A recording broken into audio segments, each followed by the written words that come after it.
도신경으로 신앙 고백하심으로 5월 28일 목요일 새벽 기도회를 시작하도록 하겠습니다.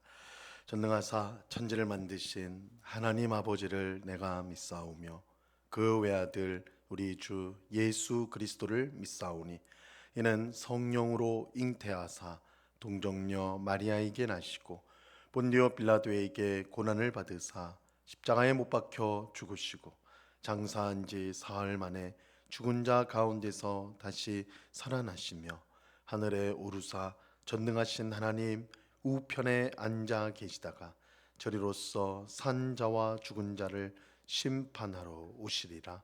성령을 믿사오며 거룩한 공예와 성도가 서로 교통하는 것과 죄를 사하여 주신 것과 몸이 다시 사는 것과 영원히 사는 것을 믿사옵나이다.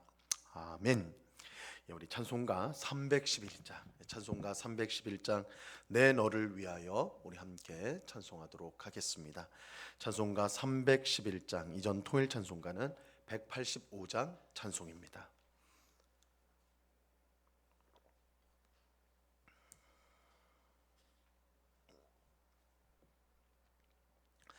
찬송가 311장을 같이 찬송하도록 하겠습니다.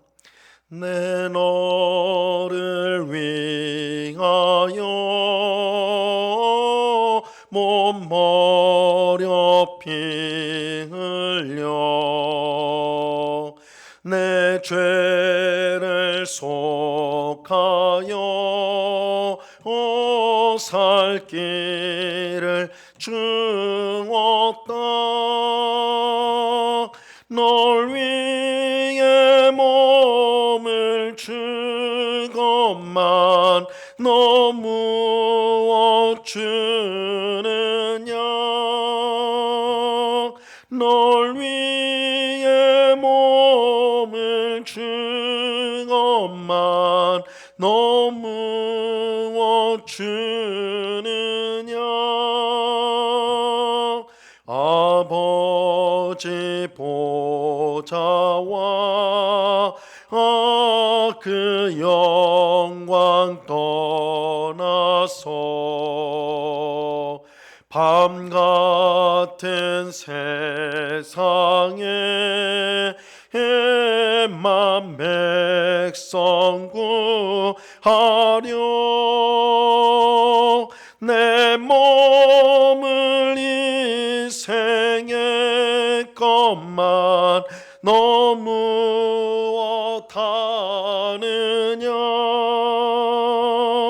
내 몸을 이 생의 것만 너 무엇하느냐.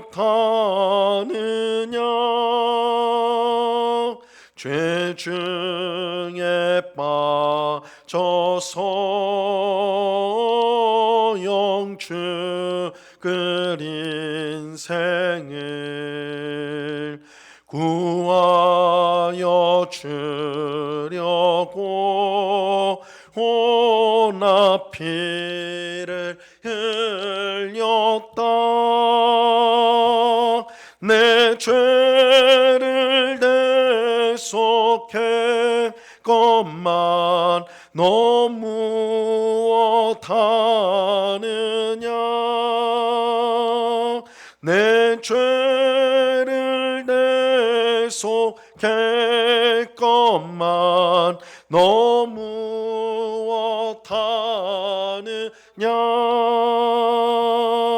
한없는 용서와 참 사랑 가지고 세상에 내려와 값없이 주었다. 이것이 귀중하건만 너 무엇 주느냐. 이것이 귀중하건만 너 무엇 주느냐.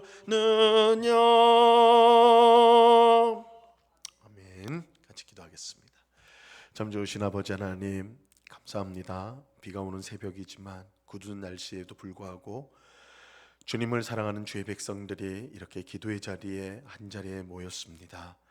내 이름으로 두세 사람이 모일 때 나도 그들 중간에 있다라고 말씀하신 주님, 이곳에 우리가 기도하는 이곳에 주께서 친히 임재하시어 우리의 기도를 들으시고 우리에게 말씀을 주시며 또한 우리에게 은혜를 베풀어 주시는 줄로 믿습니다. 우리가 항상 우리와 함께 하시는 주님을 바라보게 하시고 의지하게 하시며, 비록 하나님 보이지 아니하시만 보이는 이 세상보다 크신 분이시오 능력 있는 분임을 우리가 깨닫고 주님을 의지함으로 우리에게 맡겨진 삶을 기쁨과 감사함으로 살아가는 주의 백성들이 다 되게 하여 주시옵소서. 아버지 하나님, 우리가 세상을 살면서 죄의 파도가 끊임없이 우리를 넘어뜨리려고 밀려옵니다. 우리의 힘으로는, 우리의 의지로는 죄를 이길 수가 없습니다. 오직 우리를 위하여 십자가에서 죽으신 예수님의 죄사함의 은혜와 또한 성령 하나님께서 우리 안에 계셔서 늘 우리의 마음을 새롭게 하시는 그 은혜만이 우리가 죄를 이길 수 있는 힘이 되오니, 오늘도 우리에게 힘을 주시고 은혜 주셔서 죄를 멀리하게 하옵시고 오히려 하나님의 뜻에 순종한 일을 기쁨과 감사함으로 행하는 모든 주의 백성들이 다 되도록 주님 주장해 주시옵소서. 이 새벽에도 귀한 은혜를 베풀어 주셔서 우리가 조금 더 예수님을 닮아가게 하시고, 그래서 이 세상 가운데 소금과 빛의 사명을 잘 감당하는 복된 백성들 되게 해 주시옵소서. 주님, 이 시간 주의 말씀을 듣고자 합니다. 성령 하나님께서 밝히 조명하여 주셔서 말씀을 잘 깨닫게 하옵시고, 내게 주신 말씀으로 받아서 이 말씀대로 어떻게 순종할까 생각하며 기도하는 가운데 주님이 비춰주시는 말씀의 빛 가운데 우리의 삶을 힘있게 살아갈 수 있는 천국을 향한 순례의 길을, 이 다른 곳으로, 엉뚱한 곳으로 가지 않고 그 길만을 우리가 믿음으로 계속해서 걸어가는 귀한 은혜를 입게 하여 주시옵소서. 언제나 우리와 함께 하신 주님께 감사와 찬송을 올려드리며 예수 그리스도 이름으로 기도드리옵나이다. 아멘. 우리 하나님 말씀을 다 같이 봅니다. 히브리서 6장 4절에서 6절까지의 말씀을 우리가 다 같이 보도록 하겠습니다.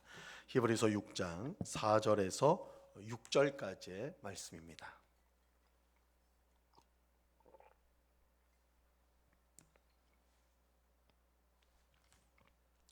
히브리서 6장 4절에서 6절까지의 말씀을 우리가 한 목소리로 다 같이 읽도록 합니다. 같이 읽습니다. 시작.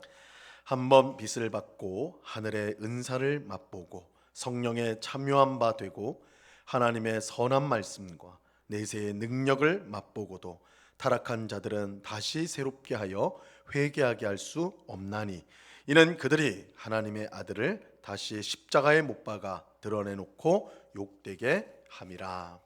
아멘. 히브리서 기자는 멜기세덱에 대하여 설명을 하다가 멈추지요. 그 이유는 신자들이 말하는 내용을 잘 이해하지 못할 것으로 생각했기 때문입니다. 지금 말씀을 듣는 신자들의 영적 수준이 어린 아이와 같았기 때문이에요. 그들은 비록 교회는 오래 다녔지만 영적으로는 제대로 성장하지 못했습니다. 왜냐하면 적과 같이 듣기 좋은 말씀만 좋아하고 단단한 음식과 같은 어려운 말씀은 피했기 때문입니다. 그 결과 오랜 시간이 흘렀음에도 불구하고 영적으로는 제대로 성장하지 못한 영적인 어린 아이들이었습니다. 그런 신자들에게 히브리서 기자는 그리스도의 도의 초보에 머물러 있지 말고 완전한 대로 나아가야 된다라고 권면했습니다. 좋아하는 말씀만 들으려고 하지 말고 하나님이 우리에게 주신 모든 말씀, 성경 전체를 사랑하고 또한 그 전체 말씀을 듣고 그 전체 말씀에 순종해야 하는 것입니다. 그럴 때 믿음이 잘 성장하여 장성한 어른, 영적인 어른이 될 수가 있습니다. 자, 그런데 오늘 우리가 읽은 본문 말씀은 어린아이와 같은 신앙 수준에 계속 머물러 있는 신자들에게 주시는 매우 두려운 경고의 말씀이라고 할 수가 있습니다. 자, 4절에서 6절 말씀을 보시기 바랍니다. 한번 빛을 받고 하늘의 은사를 맛보고 성령에 참여한 바 되고 하나님의 선한 말씀과 내세의 능력을 맛보고도 타락한 자들은 다시 새롭게 하여 회개할 수 없나니 이는 그들이 하나님의 아들을 다시 십자가에 못 박아 드러내놓고 욕되게 함이라. 이 말씀은 신자인 우리에게 큰 두려움을 줍니다. 왜냐하면 신자가 타락하게 되면 다시 회개할 수 없고 구원을 잃어버리게 된다라고 말씀하고 있기 때문입니다. 4절과 5절에 나오는 표현은 사람이 믿음을 갖고 구원받았을 때 경험하게 되는 일들입니다. 이 빛을 받았다, 하늘의 은사를 맛보았다, 성령에 참여했다, 하나님의 선한 말씀과 내세의 능력을 맛보았다라는 것은 오직 구원을 받은 신자만이 경험할 수 있는 일들입니다. 그런데 그런 신자가 타락했을 경우 다시 새롭게 하여 회개할 수 없다라고 말씀하고 있습니다. 왜냐하면 하나님의 아들을 다시 십자가에 못 박아서 욕되게 하는 행동이기 때문입니다. 그래서 하나님께서 주신 믿음을 가지고 구원을 받았는데 다시 이전에 믿지 않는 자가 행했던 악한 일들을 행한다. 이것은 신자가 예수님을 다시 십자가에 못 박는 일이 된다. 이렇게 말하고 있는 것. 신자의 타락은 예수님을 다시 십자가에 못 박게 하는 행동이고 예수님을 모욕하는 행동이 됩니다. 이처럼 예수님을 십자가에 다시 못 박고 욕보이는 사람이 구원을 받지 못한다. 사실 우리가 생각해 보면 그건 당연한 일이라고 할 수가 있죠. 자, 하지만 여기에 이제 큰 문제가 있습니다. 한번 구원받은 사람은 절대로 구원을 빼앗기지 않는다라고 성경이 말씀하고 있기 때문입니다. 이것을 우리는 성도의 견인이라고 부릅니다. 이 성도의 견인은 마치 계약서에 도장을 찍으면 더 이상 계약이 변경될 수 없는 것처럼 하나님께서 구원받은 우리에게 성령님으로 도장을 찍어 주셔서 우리의 구원이 절대로 취소되거나 변경될 수 없다라는 그런 뜻입니다. 이 요한복음 10장 29절에 보면요, 이렇게 말씀합니다. 그들을 주신 내 아버지는 만물보다 크심에 아무도 아버지의 손에서 빼앗을 수 없느니라. 신자들, 예수님을 믿는 사람들은 아버지의 손, 하나님의 손에 붙들린 사람이라고 할 수가 있는데 세상 그 무엇도 아버지의 손에서 신자들을 빼앗을 수 없다, 이렇게 분명하게 말하고 있죠. 또 로마서 8장 38절과 39절에 보면요, 이렇게 말씀합니다. 내가 확신하노니 사망이나 생명이나 천사들이나 권세자들이나 현재일이나 장래일이나 능력이나 높음이나 깊음이나 다른 어떤 피조물이라도 우리를 우리 주 그리스도 예수 안에 있는 하나님의 사랑에서 끊을 수 없느니라. 이 세상에 존재하는 그 어떤 것도 우리를 향한 하나님의 사랑, 우리를 붙들고 있는 하나님의 사랑을 끊을 수 없다. 그래서 우리를 붙들고 있는 그 하나님의 사랑은 영원하다, 이렇게 말씀하고 있죠. 에베소서 1장 4절과 5절도 이렇게 말씀합니다. 곧 창세전에 그리스도 안에서 우리를 택하사 우리로 사랑 안에서 그 안에 거룩하고 흠이 없게 하시려고 그 기쁘신 뜻대로 우리를 예정하사 예수 그리스도로 말미암아 자기의 아들들이 되게 하셨으니, 하나님께서 창세전부터 우리를 선택하셔서 자기 자녀가 되게 하셨다, 이렇게 말씀합니다. 창세전에 우리를 선택하여 자기 자녀가 되게 하셨다라는 것은 우리의 구원이 오직 하나님의 뜻에 의한 것이며 하나님의 뜻은 절대 변함이 없기 때문에 우리의 구원은 취소될 수 없음을 뜻하는 것입니다. 우리가 무언가를 할 수 있어서 구원을 받았다면 그것 때문에 그것이 원인이 될 텐데, 이 창세전에 우리를 택했다라는 것은 우리가 아무것도 한 것이 없음에도 불구하고 구원을 받았다는 것인데, 그것은 우리의 구원이 전적인 하나님의 뜻에 의해서 주어지는 것이다. 그렇다면 하나님의 뜻은 변함이 없기 때문에, 변할 수 없기 때문에 우리의 구원은 확실한 것이다, 이렇게 우리가 알 수가 있는 것입니다. 이처럼 성경은 우리의 구원이 절대 빼앗기거나 또한 취소될 수 없음을 분명하게 가르쳐주고 있습니다. 하지만 오늘 본문은 우리의 구원이 취소될 수 있는 것처럼 그렇게 말씀하고 있죠. 우리는 오늘 본문을 어떻게 이해해야 될까요? 사실 오늘 우리가 읽은 이 본문은 성경 안에서도 가장 해석하기가 어려운 그런 말씀으로 꼽히기도 합니다. 자, 우리는 이제 이것을 두 가지로 생각해 볼 수가 있습니다. 자, 첫째는 겉으로는 정말 구원받은 사람처럼 보이지만 실제로 그렇지 않은 사람이 교회 안에 있다라는 것입니다. 이들은 교회 다니면서 겉으로 볼 때는 구원받은 성도 신자와 똑같이 회개도 하고 은혜도 받고 봉사도 열심히 해요. 하지만 실제로는 예수님을 믿는 신자가 아닙니다. 이 사람은 마치 예수님께서 씨 뿌리는 자의 비유를 통해 말씀하신 이 돌밭과 가시밭과 같은 사람이라 할 수가 있어요. 이 돌밭과 가시밭에 씨가 뿌려졌는데 그런데 처음에는 그 씨에서 싹도 나고 성장하는 것처럼 그렇게 보입니다. 하지만 돌밭에 뿌려진 씨는 돌 때문에 뿌리를 깊이 내리지 못하여서 결국 말라 죽죠. 또 가시밭에 뿌려진 씨는 가시 때문에 성장이 막혀서 열매를 결국은 맺지 못하게 됩니다. 근데 이와 같은 사람이 교회 안에도 있습니다. 겉으로 볼 때는 하나님의 말씀을 받고 하나님 말씀대로 순종하는 것처럼 보여요.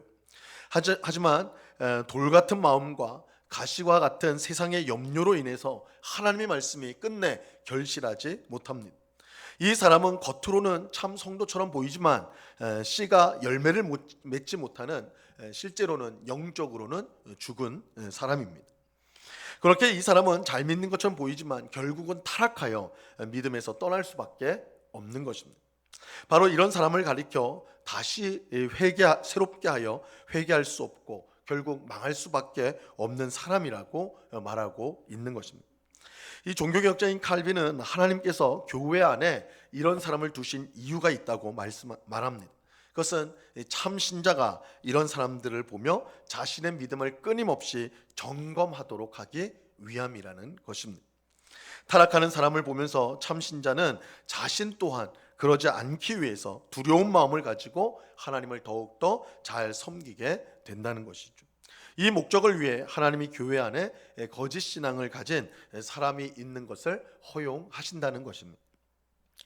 둘째로 성도가 타락할 수 있는 것처럼 말씀하는 오늘 본문은 실제로 그럴 수 있다는 것이 아니라 참 신자인 우리에게 단지 경고를 주기 위한 것이라고 우리가 이해할 수 있습니다. 이것은 우리가 자녀를 키울 때 생각해 보면 이제 좀 쉽게 이해할 수가 있는데요. 사춘기 자녀가 정말 말을 안 들을 때가 있잖아요. 정말 죽으라고 말을 안 들을 때가 있으면 부모가 최후의 방법으로 뭐라고 합니까? 나가라고 그러죠. 집에서 나가라고. 내 자식 아니라고 그렇게 이제 말을 합니다. 그런데 그 말을 하면서 진짜 넌 우리 집에 들어오지 마. 넌 이제 끝이야. 이런 뜻으로 말하는 부모는 없을 것입니다. 그렇죠?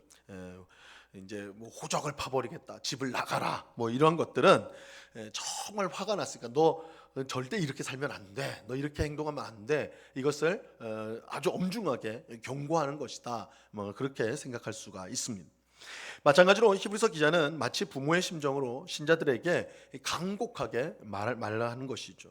너희가 타락하면 회개할 수 없고 구원을 잃을 수밖에 없는 것 아니냐 라는 것은 실제로 그런 일들이 발생한다는 뜻보다는 그러지 않도록 조심하고 또 조심해야 됨을 강조하는 것이다 할 수가 있습니다. 우리는 성경을 통해 한 번 구원받은 우리가 절대로 구원을 잃어버리지 않는다는 사실을 믿습니다. 성경이 그렇게 분명하게 가르치고 있어요. 하지만 이것이 너무 지나쳐가지고 내가 아무렇게나 살아도 구원은 보장된 것이다, 내가 내 마음대로 산다 할지라도 하나님의 구원은, 내게 주신 구원은 취소되는 법이 없으니까 상관없다, 이렇게 생각해서는 안 된다는 거예요. 물론 하나님의 부르심에는 절대 후회하심이 없습니다. 하지만 하나님은 우리가 마음대로 살도록 우리를 구원하신 것은 결코 아닙니다. 하나님의 자녀답게 이 세상을 살도록 우리를 구원해 주셨어요.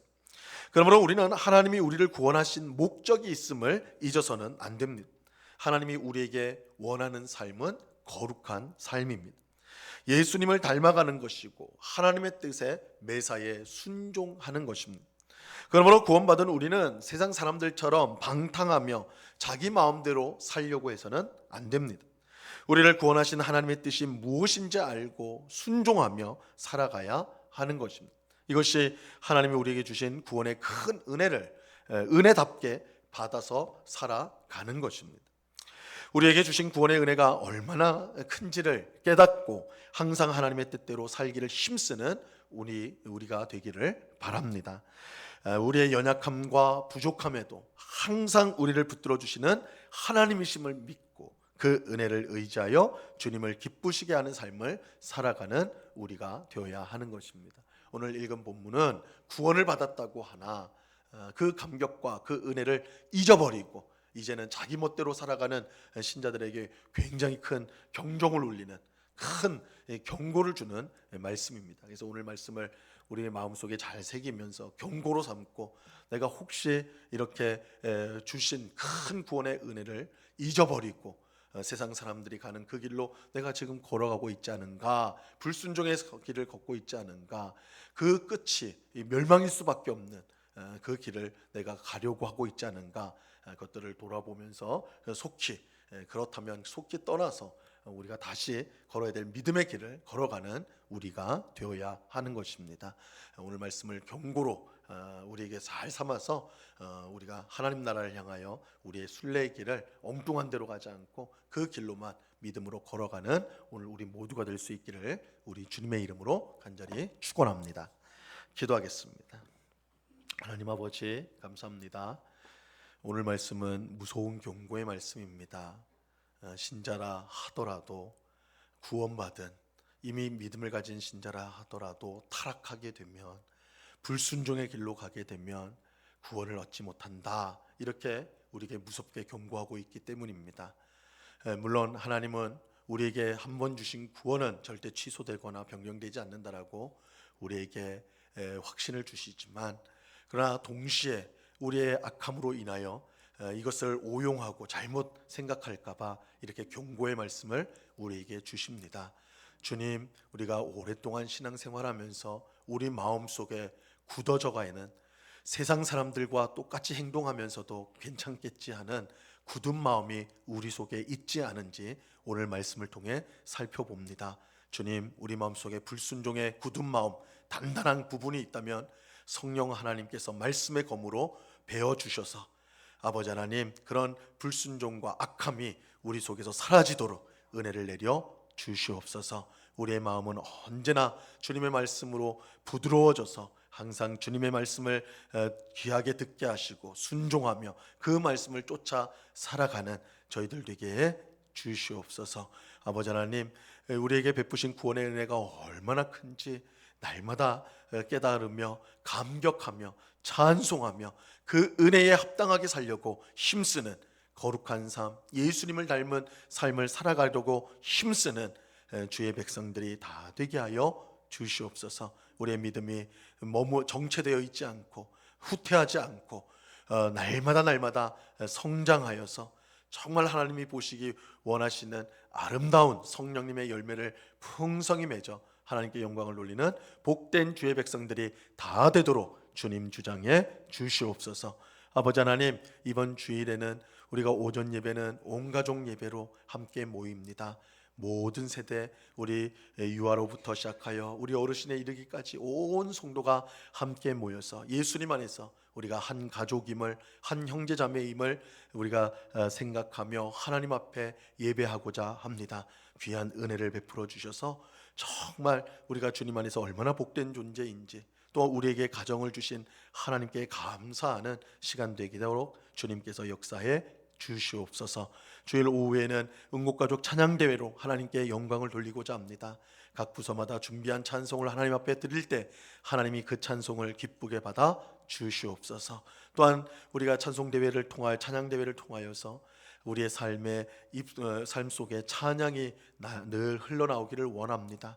원망과 불평과 염려가 쏟아지던 우리의 입술에서 하나님을 향한 찬송이, 아름다운 찬송이 늘 흘러나오는 그런 귀한 변화의 역사가 있게 하여 주시옵소서. 아버지 하나님, 이 시간에 여러 가지 기도의 제목으로 기도하는 주의 백성들 한 사람 한 사람 붙들어 주시고 우리의 기도에 귀를 기울이시고 귀한 응답을 주시는 하나님임을 우리가 깨닫고 또한 경험하여 하나님께 영광 돌리는 이 시간, 하나님과 더욱더 친밀해지는 이 기도의 시간이 되도록 인도해 주시옵소서. 언제나 우리와 함께 하시는 주님께 감사와 찬송을 올려드리며 예수 그리스도 이름으로 기도드리옵나이다. 아멘. 하늘에 계신 우리 아버지여, 이름이 거룩히 여김을 받으시오며 나라의 마옵시며 뜻이 하늘에서 이룬 것 같이 땅에서도 이루어지이다. 오늘날 우리에게 일용할 양식을 주옵시고 우리가 우리에게 죄 지은 자를 사하여 준 것 같이 우리 죄를 사하여 주옵시고 우리를 시험에 들게 하지 마옵시고 다만 악에서 구하옵소서. 대개 나라와 권세와 영광이 아버지께 영원히 있사옵나이다. 아멘.